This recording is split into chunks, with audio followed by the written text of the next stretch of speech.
thing. All right. Okay, we're live on both channels. We're also live on Facebook too? And Facebook, yes. Hey. And YouTube. We're trying to be YouTube. Right. Yeah, all three things at once. So can it. you guys hear me? I just want to make sure that you guys can all hear me here.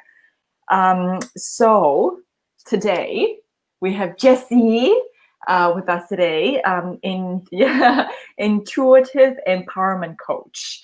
And we featured her story a few days ago regarding how she tapped into her divine gifts.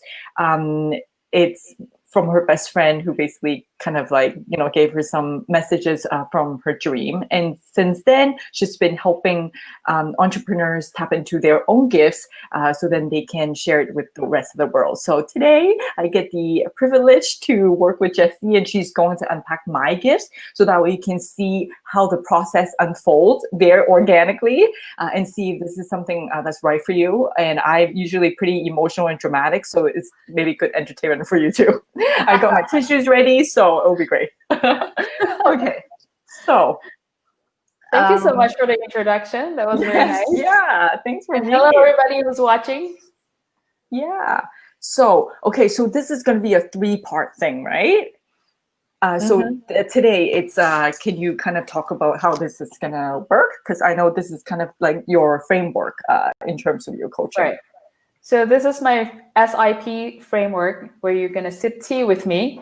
So the first one will be self-care, where S stands for self-care. And when I talk about self-care, it's not about just getting a bath bomb and getting pedicure and massage, but it's more about seeing where in that part of your life, the area of life where you feel drained and you're not feeling like that's fulfilled. So we're going to look at that area of your life where you can fully say yes to yourself and no to the things that you're kind of like, no, I'm not really doing it. So when we take care of ourselves and when our cup is full, then you'll be able more, in tune with yourself, in tune with your true self. Stop you, but then you're saying they cannot hear you on Instagram. Oh, that's weird. She said you're muted. Oh no, I am. Let me see what happened here. I wonder if I disconnect with my with my headphone, would that be better? Guys. Yeah, thanks for letting us know. Let me see here. We're working on it. First timer, but it's first time for everything, right? Good, first time for everything. But you guys can hear me okay, yeah? Okay, can you hear me now? Can you hear me now? Yes. All right. It may have disconnected. Can you hear it now, Howie? Can you hear it? I do, because I hear both sides. Is it distracting for you? I'm good. Are you okay to hear? I'm good. Yeah? Okay. And Facebook people, can you hear us? I just want to make sure everyone can hear us. Anyways, so. Can everybody hear me? Okay. Very soft. Very soft? Yeah. Who is soft? I was wondering. Instagram people. I hear 2 voices. Oops. Okay. Oh. Well. Now they hear 2 voices? Yeah. Yes, Jessie. Okay. Which IG is fine? You can hear but double. Oh. Oh, okay. So then. Yeah. How do we do this? Okay, then maybe. It's okay. It's all good. But I do hear double on both sides too. I'm gonna try this real quick. I know it's usually audio. I think okay, let us know. Thank you guys. You guys are the best. Both are fine. Okay. Thank you. Both are fine now? Yes. Yay. Woo. Okay. We're trying to be efficient. Anyways, okay, so you might have to repeat a little bit of what you just said. Right. since everybody didn't hear it, so here I am going again. And by the way, why I'm seeing this side and that side, because I have Facebook and we're like Instagram. So don't mind me if I'm not looking at you. So what I was saying is today we're going to take care of self-care. So self-care is not just about massage or pedicure or just walk in the park. It's also about finding that area in your life where you feel drained, where you don't feel the best about yourself. And sometimes we can be blindsided by that, because we've lived with that for so long. So I'm going to help you to define what is self-care for you and just really work on how to fill your cup. Because when you fill your cup, you feel more like yourself and you're more in tune with your intuitive gift.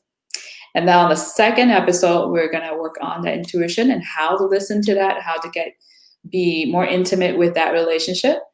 And then on the third one, we're going to go into purpose, where we're going to see how you're going to channel that intuition to see what you can do and let that gift in full display. Wow, I'm excited. Yeah. And normally we do this in a 7-week container, and then but for Clover, we'll do it as simple as possible, and not to overwhelm everybody who's following, and not for yourself too, Clover.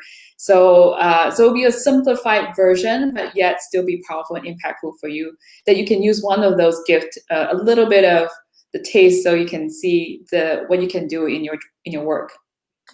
All right. Yeah. Let's get started. Yes. Okay. Is it loading on Instagram? Because I'm not seeing it loaded. What do you mean? I mean, I don't see the comments. Oh, coming in? Yeah. Maybe people are just quiet. Oh, okay. They're listening. Okay, perfect. But let us know if you're still here. All right. So, Clover, my first question would be, should we start now? Yeah. Let's do it. So what do you first want to work on? What do you feel like, if there's anything that you're struggling right now, and just in general? Yeah. Okay, this is going to be very specific. It's the insecurity with being able to make money. I think this stems from being a flight attendant for a very long time, like 15 years, and not really doing many other jobs per se. So it didn't really give me the actual confidence to manifest money in other ways, if that makes sense.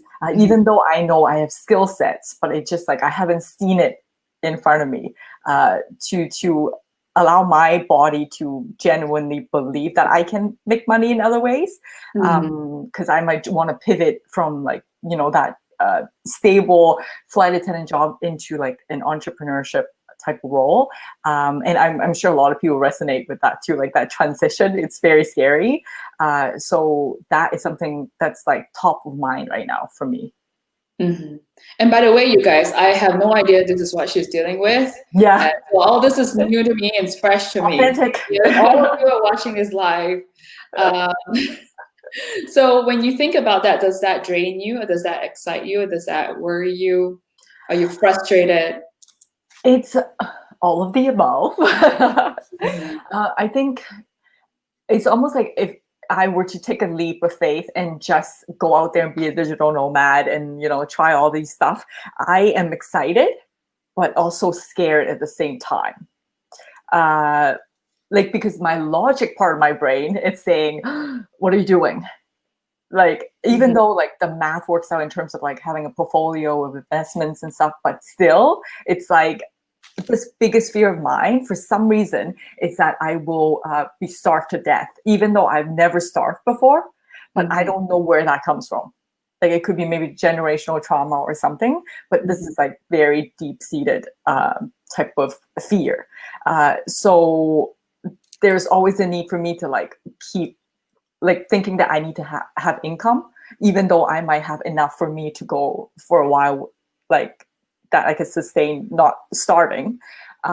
So that's one thing. And then the feeling that's coming up. And then also in a way frustrated that things are not going as fast as I can, but in a way it is already comparing to other people. So it's like that internal conflict of, okay, I should give myself more patience to let things unfold. Mm-hmm. But at the same time, it's like I'm struggling to make a decision if like I get recalled back to Air Canada or to flying or whatever. Like, should I do it? Should I just take the leap of faith, or should I just kind of do both at the same time? So that's kind of like what I'm feeling at the moment.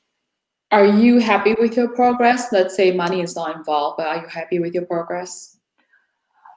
It could be better. Okay. But at the same time, I'm trying to honor myself, like in terms of self-care, because previously when I started unconventional agents, I was working a lot, like 10, 12 hours a day, like every single day, like for 7 days. So for me, I was starting to burn out.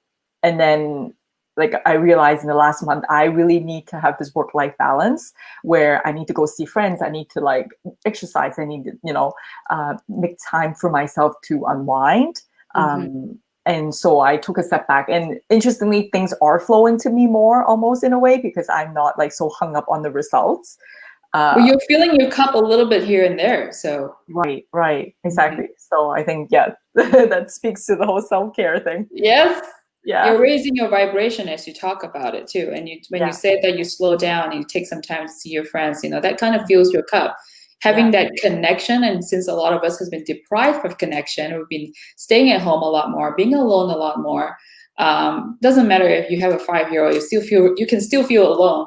So it's recognizing what you need, and I'm glad that you felt that the need to connect with your friends that helps you to feel more of yourself. Yeah. So, and then when you do see this thing start to attract to you.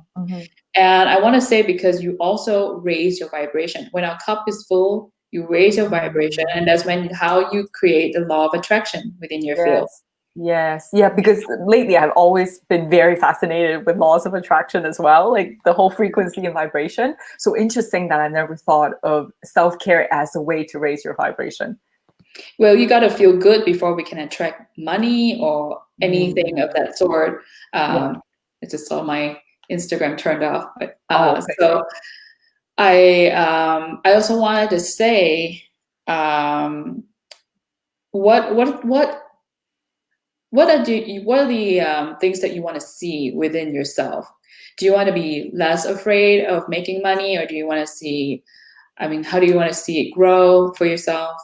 I guess right now I realize that I want to feel more confident in my values and ability to give back to the world in a way. Like, so some of the skill sets that I feel like a bit insecure about, it's interestingly my speaking ability. But this is exactly what I'm doing, right? Like speaking the whole time. Because I'm like 1.5 generation like immigrant. And so English is not my first language. Like, and Speak so well. Come on. Thank you. But that I feel like I should be more professional. I should, be more well-spoken or articulate. So that's something that's holding me back, I know. Even though, again, logically, I should get over it. I am okay. So it's like that whole, I know all these principles of self-love and all of that, but embodying it is a different story. Because my body doesn't feel that it's integrated yet, but my logic knows. And so I think I'm like in that gray area right now. That's why you talk about the inner conflict. That's a part of you says, oh, I know what I'm doing and I'm doing well. And I have all these numbers to back me up too. And I know that I'm safe financially. But then there's also another side of you, like, what the hell are you doing? You're taking all this path that is unknown and you're stepping into it, you're not getting regular paycheck, you're gonna kill yourself. Yeah, that like fear of the unknown, but at the same time I've done other things that are kind of unconventional, hence why it's called unconventional agents. Because like say I sold my condo to rent a room, and then because I tap into a community called FIRE, Financially Independent Retire Early, and then it taught me how to do the math. And then I figured out that actually selling the condo made more sense for me in terms of my values, even though society says it doesn't make sense, right? You do it anyway. And I do it anyways. But then that kind of was the same feeling as it is now. But this is even more so, if anything, because I feel like this is even a bigger risk. Because like I had done the math, but it's not the same clarity as before. So because back then I knew I had a job to fall back onto, but this time, if I were to give this up, I had to start from scratch. And then what am I going to do? Yeah. So I think that's why this is more scary. But at the same time, like I've been through this before, so I'm just like going back and forth with it. Yeah. My next question would be with how do you see your work expand? What would be the most desirable outcome of your work? I guess being able to do like seminars and workshops and even create products or courses so then people can benefit from it. Because I think as a collective, as Asians, we a lot of time deny our feelings and emotions and self-development. We're definitely tapping into that space now, but there's less of us doing it. Like it's more mainstream, more Caucasian. And it's more taboo to talk about. So all the seminars I've been to, it's usually predominantly white. So I feel like if we can start doing that as a collective, we can actually raise our vibration to feel more confident about ourselves. And then honestly, like we will thrive even more. Because we have so much value to give as Asians. But like sometimes we like limit ourselves with the stereotypes that people put on us, and we reinforce ourselves too. So it's more like as much as me learning this whole process is also like hopefully I can inspire other people as well with the lessons that I've learned along the way. And my way of doing it is literally be the guinea pig, so that people can see it. Because again, usually authenticity, it's not very common nowadays. I think we're going that way again, but then vulnerability and authenticity build more trust in how the process is done. And if you can see the nuance that it's honestly not perfect, I think it gives other people permission to kind of feel that same struggle. And so, yeah, that's kind of what I'm trying to do. If that makes sense. Totally. As you talk about it, I can feel your passion with this. Yeah. I can feel your face lighten up, as you talk about how amazing this is. And I can feel that just energetically, how you want to put it out there and influence other people too. And I feel that this is a great group to tap into, because a lot of us went through the unconventional way to create our life here in the Western world. Right. I'm one of them. And then, and it doesn't mean that people who live in their home countries still feel like they went through the conventional way. There are some ways that was unconventional, perhaps that is not dictated by the society where they're at, but they're still thriving and they're still, doing well in where they're at. But I'm sure a lot of Asians can relate with you. And when you put yourself out there, you're also kind of paving the way for them and letting them know that, hey, it's okay, it's safe.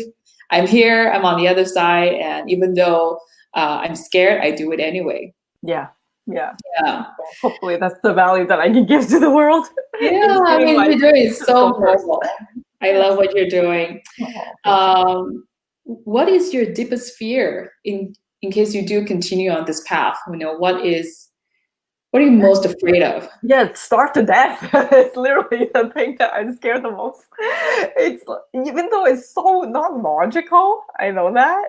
But yeah, Howie was saying earlier how he understood the generational trauma. It's like that need for safety and security. It's like very ingrained in me. And especially if I see, those old grannies and grandpas on the street pushing the carts with the like cans and stuff, I'm just like, it breaks my heart. And then it's like, you kind of don't want to be one of them.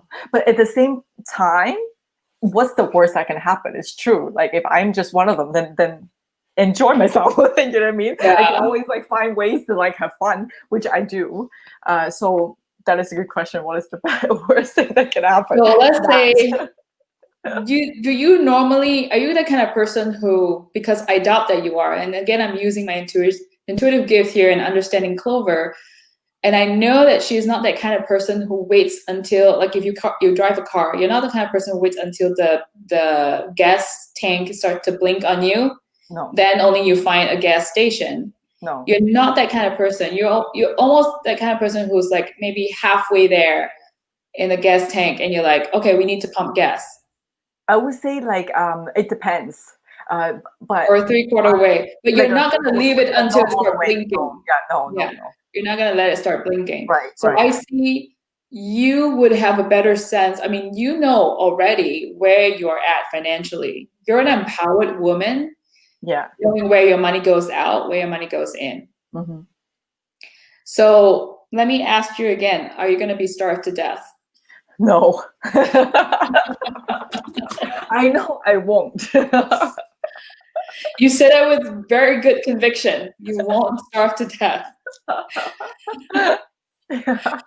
Do you feel you have a really good control with money? Yes, actually. Yes. Well, in terms of like spending, making, this is the part of the equation that I'm more insecure about, right? Yeah. And is it okay to share, have you been earning in the last few months? No, because I've been laid off from the airline industry, but then there's like the unemployment that we're getting. But because my spending habits has been pretty good, so that I'm even saving money on unemployment. That's amazing. So yes, it's fine. Even though I was not making income per se. That's why I could like fully dive into building unconventional agents for the past few months. But yeah. So what happened? Can you recall a time when you were young where there was a time financially you felt unsafe? I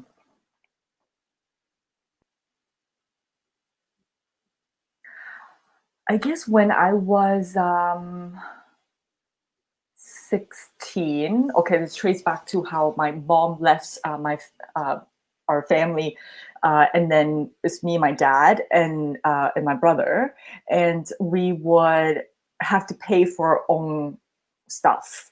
I mean, I had a roof over my head, but like I had to pay for my car insurance. I had to pay for like my university tuition, like everything I had to pay for, pretty much. So, and then I remember getting into like credit card debt, and I got super scared. And also like totaled my car, and I still had to pay for it like for 2 more years, even though the car was gone. So those are the times like within a few years that I felt like, I was really scared that I would have no money. I mean, I made it, but yeah, but you made sure the face, right? Yeah. So that gave you that sense of insecurity back then, 16 years old, and then that was also a time where you just, kind of transitioning into the real world, we're stepping into adulthood, and you're still trying to figure out how this thing works, and how credit card works, and how it's like to own your own car. So those were just a really first-hand experience. So would you say it also was coupled with trauma too, right? Because of my parents divorcing, and then that whole transition, like just being in Canada for 3-4 years at the time. So it's literally everything together. It's like, being an immigrant, and then my parents getting divorced. And then I had an eating disorder as well as my way to control myself. And then the money wasn't like working out. So I think it was like, that's why that, I guess fear is so deep, because everything, it's like combined together. Now that makes sense. This is my aha moment. Great. I was going to ask. I was like, I literally just combined that together. Yeah. Connection. And the reason we're doing this is we're identifying that part of yourself that still is wounded, and it's draining you because it hasn't been addressed. And there's been a part of you that's been neglected. You're like, I don't want to look at it because it's such correct me if I'm wrong, so it's a shameful event. Right. I didn't take care of myself well enough. I should have known. I could have done this. I would have done this. But let's ask where you are at right now at this age, and you look at your 16-year-old self. Mm-hmm. What do you think you will tell her? Well, that you've made through it, that I've always actually find ways to, make through everything actually. So then, What do you think she was going through at that time? oh, she going through at the time. You know, with the money and feeling insecure. Oh, okay.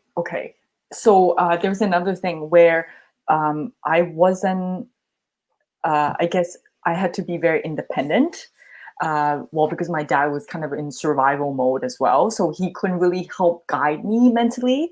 And then he was freaking out over his finance as well, because like just got divorced, So that actually might be like seeping off from him as well. I think that fear. Because like sometimes the family in your life, their actions, even though they're not saying things, but it's those actions that you take into your subconscious more so. So I think that might be part of it too, now that I think about it. So how do you think, what went through your 16-year-old self at that time? When what was your thought processes like? What my thought processes like? Oh, if I don't work hard, then I'll starve to death. Then I will. Oh, then I might not have shelter. Or that. If I don't make my own money, then people will leave me. Or because it's like the divorce thing, right? Like with my and then my mom was, even though she left, she was suffering financially as well, like with the decision that she made. So it's like, you better take care of yourself because nobody else will. And that was actually something that my dad keeps saying to me verbally as well. So I think that was very ingrained, like nobody can help you, like but you, especially with money. So I think that's why. Like I have this thing where like, you better make money, otherwise you're gonna like not be taken care of. Because I've seen it not working out. Right. So it's proof to you that when you don't have a good handle with yourself or with money, then all hell break loose. Pretty much. Your partner will leave you, and you may not have your car. You have all these debts. Yeah. So now, as yourself, Clover, now, what do you think? Do you think your 16-year-old self did the best that she could? Oh yeah, if anything, it's like good girl, good job. Like considering it's like you're pretty good. Yeah. Oh, for sure. Actually, I think I did well considering that I had to handle like even towing my car. That was a little later, but then like just stepping up to doing all the logistics, the paperwork, being very calm about it, and then figuring out a way to pay off all my debt and everything. I think I did pretty well. Yeah. I want to just close your eyes. I want to take a moment to just tune in into your body at the moment. Just feeling through it and scan through it. And is there a part of you, any that feels like congestion, or that feels like a strain or block, or it's stuck? More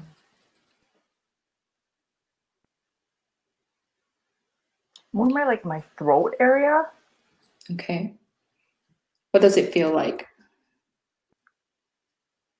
Like something wants to come out, but it's not coming out. Okay, wonderful. Can you explain the sensation? Almost there's something like lodge in there, but it's a very faint feeling. It's not like something big. It's a small, tiny bit of blockage. Okay. Like literally like here. If your throat has a message for you, what do you think it's trying to tell you? Like share your voice. Yeah. Why is she holding back? I don't know. Right. This I don't know. So if you share your voice, in which you are sharing already, what else you're not saying? What else am I not saying? I don't know. Try tune back into your throat, because I don't want you to feel it with your brain or your mind, because you're losing it. Right. Yeah. Go back to feeling what your body is trying to tell you. What else are you not sharing? What else are you not talking about?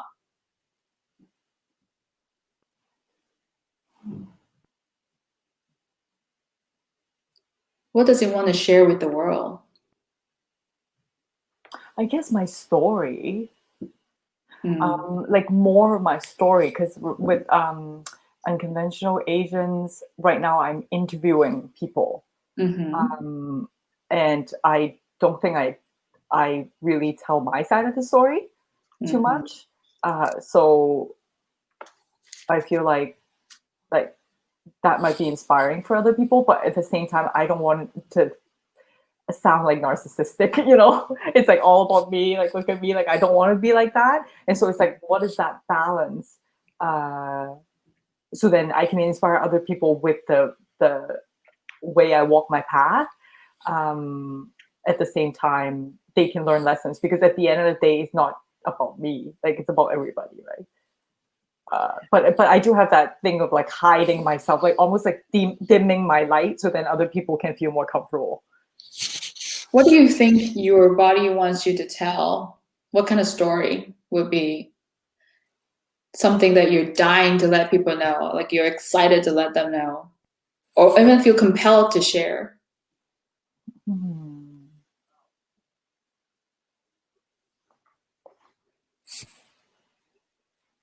I guess it's just my journey, like through the whole 6 years that I've been single. I guess, like since my divorce, it's like the crazy stuff that I've done, pretty much, and now how I got here today. I don't think I've shared that much of that, like bits and pieces, but not so much. I've only talked about like the trauma bit of it, but the empowering part, like I'm slowly kind of teasing that out. But yeah, so I think that part, like my personal page, some people know, but on the unconventional Asian side, I think that story will empower others, because if I can do it, so can they. So what is if you have 1 minute to talk about this life of yours that you've been single for the past 6 years, what do you think you would want to share? Okay. So basically, since my divorce, first of all, I was in Hong Kong when I heard the news that my ex wanted to, get a divorce. And so I was in Hong Kong working, and then again, trying to decide if I should come back to Canada. And then, so eventually I did. And then from there, I bought a condo. And then really just enjoying like my friend's company. And then I started traveling like crazy. I would say like 7, 8 times a year on top of my traveling, like working. So then I would be home maybe 10 days a month. And then I've learned so much in that process. It's like that birth of like the real me. Okay, now, okay, this is tapping into it, because if I cry, this is working. Like going from that person who's like very scared to just hang out with like non-Asian people, because I felt like this almost like inferiority to non-Asians, or the white privilege type of thing. So I felt like, oh, I'm not at the same caliber, not even Asian American who were born in America, because I felt like, oh, I'm like a second grade, because being an immigrant almost. And then so that's like a pain there. And then also I guess kind of breaking out of my shell to prove that I can do it. And like solo traveling, backpacking, doing like cage diving with crocodiles, because I'm an open water swimmer as well. So I do a lot of water sports, and then like hiking like Mount Everest, Machu Picchu, all of that stuff, like the physical stuff that I've done. So again, like being the stereotypes of like an Asian girl that you can't, you're small and you're quiet and you're all of that. It's like, hey, I proved to myself that I can do it. So then other people like me can do it too. So I guess that's the story that I want to tell. Amazing. It's amazing, Clover. Yeah. It's so inspiring. And I can understand, you know, we try to fit into that society expectation, into that box. And I just talked to a client yesterday about this. You know, we are all brought up to think that if we are obedient, then we're a good girl. If we don't say anything, we're a good girl.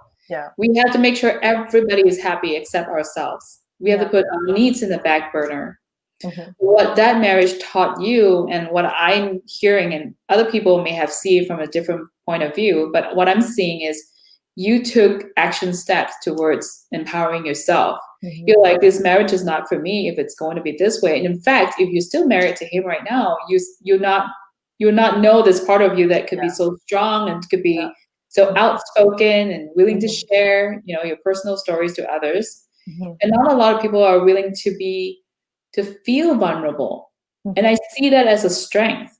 Yes. Yeah, I definitely see that as a strength now. And I didn't used to be like this either. I think I pretty much stepped out of that conventional narrative of what a Asian woman should be. Then I realized that I don't care anymore. Then it's like, then I will be, part of me still care, but part of me don't care.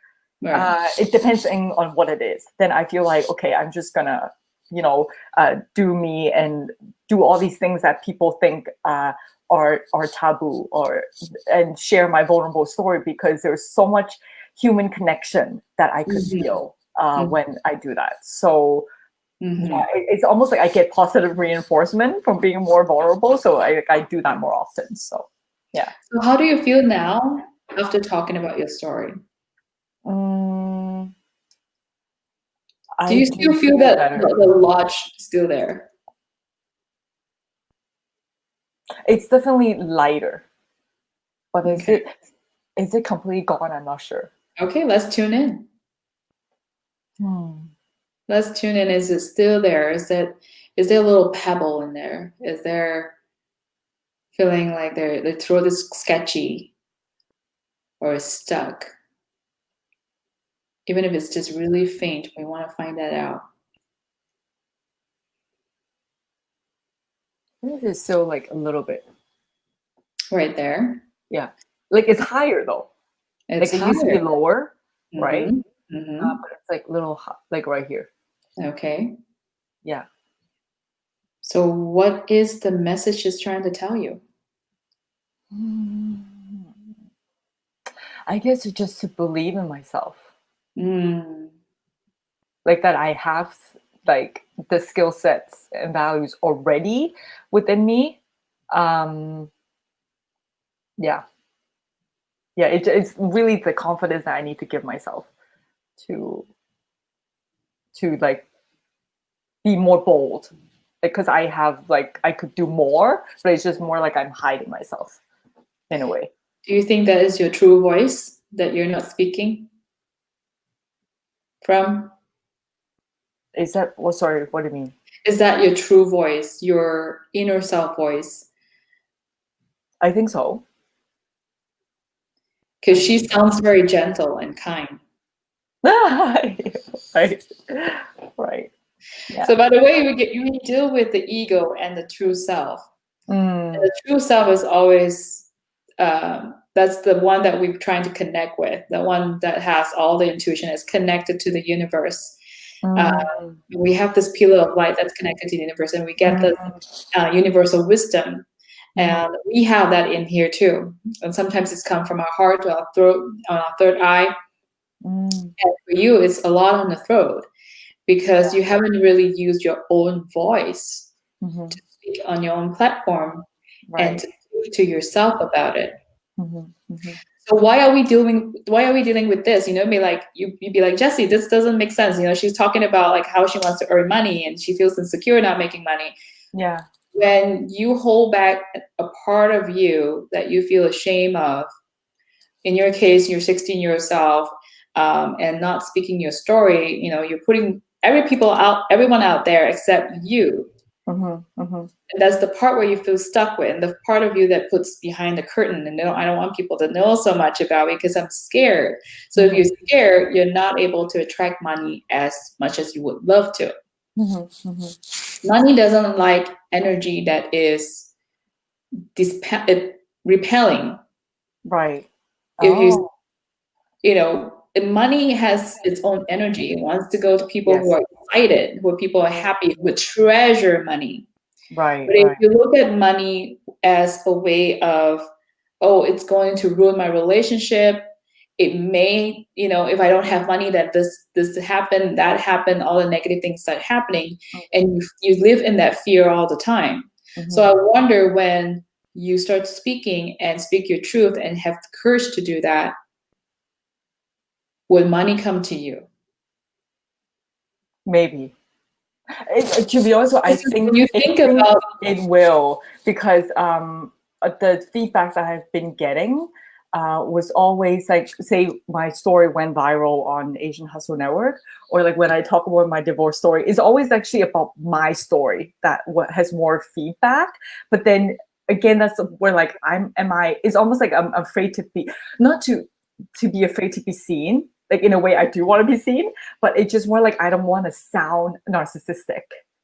Like because that whole society like thinking you Mhm. should be a certain way. I think that's why it's holding back now that I'm just kind of like going down that logic. And but then again, it's also against what I'm trying to promote on unconventional agents, because I'm celebrating authenticity and celebrating people for who they are, but I'm not doing that myself, right? Like, but then I really value integrity. So I think that's why that's another aha moment that I have right now. Awesome.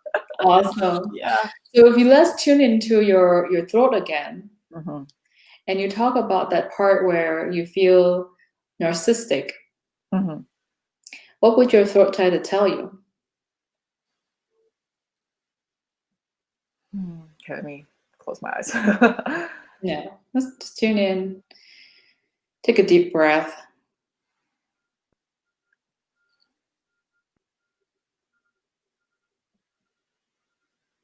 Does your Mhm. what does your inner self, and because you access it through your throat, and let's check with your throat and see Yeah. what is her reply on you, or the feedback for you, that when you say you're narcissistic? You're not narcissistic. You're just trying to. Well, this is very interesting how this works. Um, yeah, I've never like felt it like this, because I always like ask. Sorry, this is like a side note, because I always like try to tap into my intuition, but like I never could. Okay, because I thought like I'm not intuitive. But this is actually stuff is coming out. It's very interesting. So I'm not narcissistic, is what it's saying. It's that I'm just using me as a vehicle to help other people. Yeah. Oh my God, I have goosebumps all over right now, because before we got into this call, you guys, I made a prayer that says, please use us as a vehicle. All the way. And now you use that word, and you didn't even think about using that word. It's because No. you tune in and you got Yeah. that word. Wow. Interesting. Interesting. And you're crying because?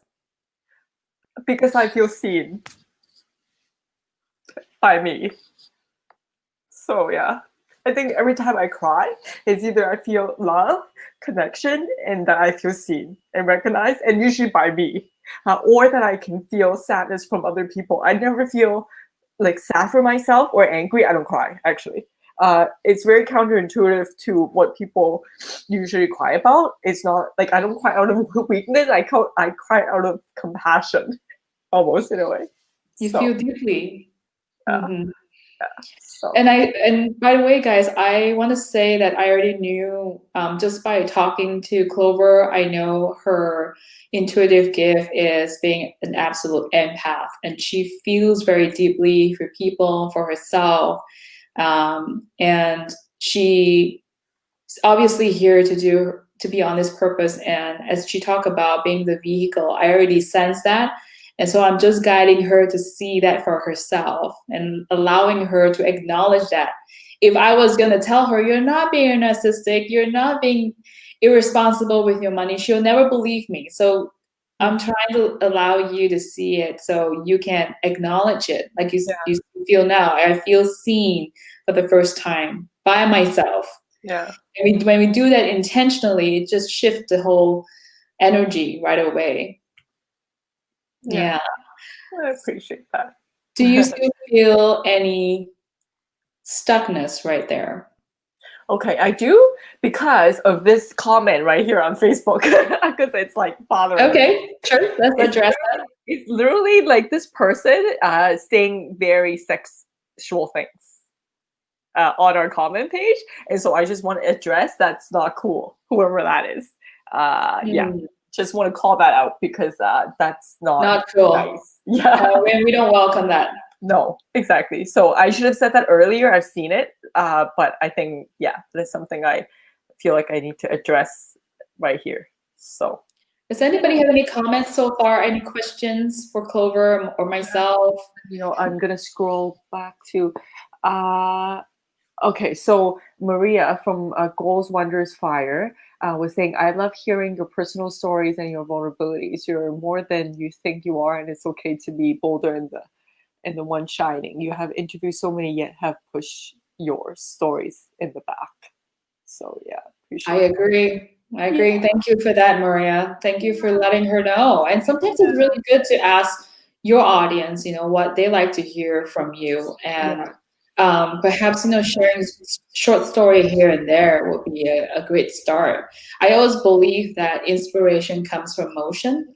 So when you put something out there and you start to snowball into something else, you start to see it takes a direction on its own.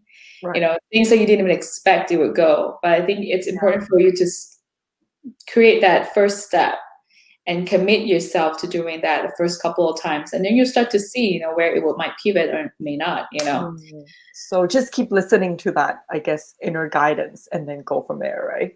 Instead of using my head so much. Because well, I don't know if this makes sense at all, but there's something called the human design. And the human design, there's like all these centers. And then if you're open with the center, you adapt to the environment, to whatever that's changing.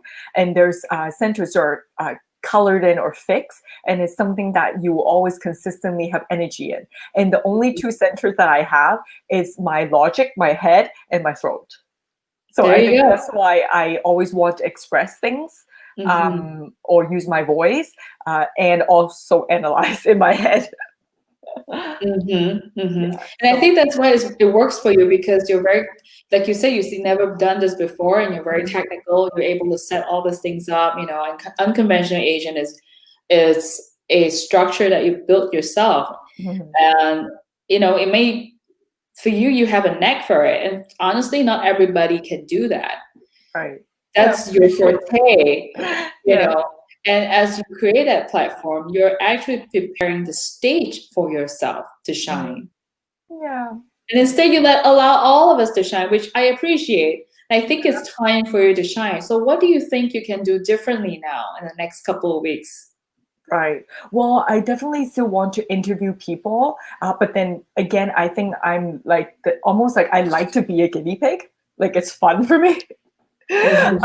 Because I like to try things. So I think this format works really well for me, because it's like people can technically see the process of how I become coach. It's almost like win-win-win, because I'm learning. You're like the guest here, it's getting a platform to show your gifts, and then the audience can learn the authentic process. So that's what I'm gonna use from now on in terms of like the coaching or the interviews that I do, or have more conversation instead of like just asking questions. I would add like my own opinion and feedback. which adds to more interesting conversation. And also, I guess, sharing my story a little bit more, but it's the technical part that it's like. I want to talk about that a bit, because we want to incorporate that part of you who wants to speak. Because your inner self comes with a plan, a soul plan, because she's here to do the work. Right. And then we're in this vehicle that is the ego self that's trying to protect us from the worst case scenario. So I'm trying to help you to see that we don't want to be stopped by this vehicle. We don't want to be stopped by this ego. We want to allow that inner self to be on full display. So I wonder if this is feasible for you, is to reduce the frequency of featuring other people and up on the frequency of sharing your own story. Okay. Okay. And a little bit of, maybe some old pictures that reminds you of those moments, what happened at those times. Right. What you felt really when you went through the divorce, what that was like. What was that moment where you go, I'm going to just take this off and run it out and see what it feels like? Right. Yeah, I can do that. I'm sure there's so many stories you can share, and I'm pretty sure almost like too many. Yeah. Yeah. And when you took, when that photo came out of you with the lingerie shoot, I thought that was wow, you have that light. So because your energy comes from the throat, the more you talk about yourself, the more fulfilled you will feel. Right. See, this is like where the ego says, don't be like so, again, narcissistic. Like, I guess this is like the part, but I now understand that to flip it around to say, no, it's actually shutting off your gifts to the world with you, higher self. From that. It just being able to see the other narrative definitely helps. Yeah, with giving myself permission to shine. And I think it's so interesting too, that because you said you haven't sang for a long time, and then yesterday you put up on Instagram, on Insta Story, that you sang the Mulan song, and I thought that was just fabulous. And I wonder if also that's a part of you that wants to use that voice to sing. Right. Oh, I would think so, because as a kid, people ask you what would you like to be when you grow up, and then my answer is to be a singer. So that's one of those things that we eventually want to, maybe a dream to realize. And it's something that my dad pushed me to do when I was very young. Like when I was like 8 years old, I would like go to singing competitions and stuff like that. So it helps to kind of give me confidence to be in front of the camera. It doesn't come overnight, I have to say. Like, it's like, how do you just like get on the camera and like start filming? I guess because it's innately in me a little bit. Yeah. So how do you feel now as we talk about, addressing that inner part of you and now seeing the connection and feeling seen? Do you still feel that insecurity and the frustration that you initially talked about? Right now, I feel a lot better in terms of the insecurities and everything. But for me, it's now more like there's still a fear. Now there's a fear to be seen. Now that's a fear to be seen. Yeah. It's like, oh no. And then it's like, oh, okay. Then like I have a feeling of like, okay, I want to procrastinate because I'm scared, But I'm good at overcoming that fear though. Yeah. So I just need to get over it. So that's not a problem for you. You can overcome that yourself, right? So we don't have to work on that. And I know you have done tons of work on overcoming that vulnerability to be seen. And now it's just going a level deeper. Right. Showing that to a wider audience. As you build that. So I'm happy for you. Are you feeling lighter as I am? As you talk about your throat, can you sense the lightness? I definitely sense a not well. Okay, can I say more in the throat, but more like my entire body actually. I That's feel lighter, like that ease, almost like peace. Interesting. Yeah. Well, one of your homework would be to, well, other than sharing your story more often, is to, the second one would be to create new belief system. Mm. So when you talk about the part where you felt, oh, if I didn't, I'm starving, or I will starve to death if I don't have money. Yeah. Yeah. Say, I'm thriving right now. Mm-hmm. I'm thriving I'm thriving right now, even though I don't earn a paycheck. What I receive, I could still save. Mm-hmm. Mm-hmm. So look into the part where you succeed instead Right. of focusing on the part where you think you fail or the think that you might fail. Right. So I want to be able to shift your eye because, when I ask you to find something in your room that is a red color, your eyes immediately go on the things that are red color. You can see immediately, and you might even see the things that are yellow or That's white. right. That's true. Yeah. Yeah. So right now is just training your perspective to see things that are already working. I like that. Okay, that actually really makes sense when you explain it like that. It's like the what is it? We go more scientific. The reticular activating system, where it forces you to look for the things that you focus on. Right. Right. Yeah. So And also reframing that would help you to celebrate a little bit of your success. A lot of people think that the success is big and you got to earn this much money to be successful, but it's all just little wins that we have throughout the day. It could be just a comment that would be create a positive effect for you. It could be like the laundry shot that you put out there. It could be connecting with a friend you haven't seen in a long time. It's all just little wins that makes you feel like I am worth the money that comes to me. I am worth this happiness. Yeah.